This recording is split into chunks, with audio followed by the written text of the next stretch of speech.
కబ్జా చేసిన ల్యాండ్ అది మనది కాదని పేదలకి సర్దేసి వచ్చాను అని చెప్పి అంటూ ఉంటాడు క్రిష్. ఆ మాటలకి మహాదేవయ్య షాక్ అవుతూ ఉంటాడు.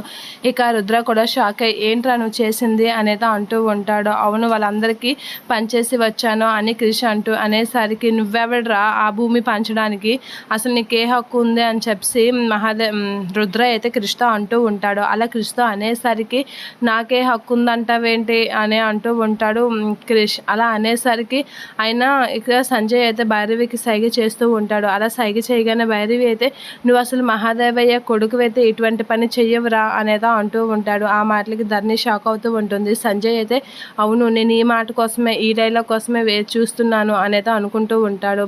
అయినా నువ్వు మహాదేవయ్య కొడుకు అయితే ఇటువంటి పని చెయ్యవు కాబట్టి నువ్వు మహాదేవయ్య కొడుకు కాదు అని చెప్పేసి అయితే అంటూ ఉంటుంది భైరవి. అలా అనేసరికి క్రిష్ అయితే షాక్ అయ్యి అలా చూస్తూ ఉండిపోతూ ఉంటాడు. ఇక సత్య కూడా షాక్ అవుతూ ఉంటుంది. నువ్వు ఇటువంటి మాట ఎందుకు అంటున్నావు, నేను మహాదేవయ్య కొడుకును కాదని ఎందుకు అంటున్నావు, నీకు యాదుండే అంటున్నావా అని చెప్పి అయితే క్రిష్ అంటూ ఉంటాడు. నువ్వు మా బిడ్డవని అనుకుంటున్నావు కానీ మేము అలా అనుకోవడం లేదురా అని చెప్పేసి భైరవి అయితే అంటూ ఉంటుంది. అలా అనేసరికి ఏంటి నేను మీ బిడ్డను కాదని అనుకుంటున్నారా అనేది క్రిష్ అంటూ ఉంటాడు.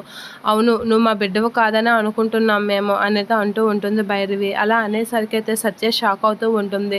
నువ్వు మా బిడ్డవు కాదు అని చెప్పేసి భైరవి అయితే అనేస్తూ ఉంటుంది. ఆ మాటలకి సత్య క్రిష్ అయితే షాక్ అయ్యి అలా చూస్తూ ఉండిపోతూ ఉంటాడు. సంజయ్ అయితే ఇదే నాకు కావాలి అనేది అనుకుంటూ ఉంటాడు. మనసులో కోపంగా చూస్తాడు క్రిష్ వైపు.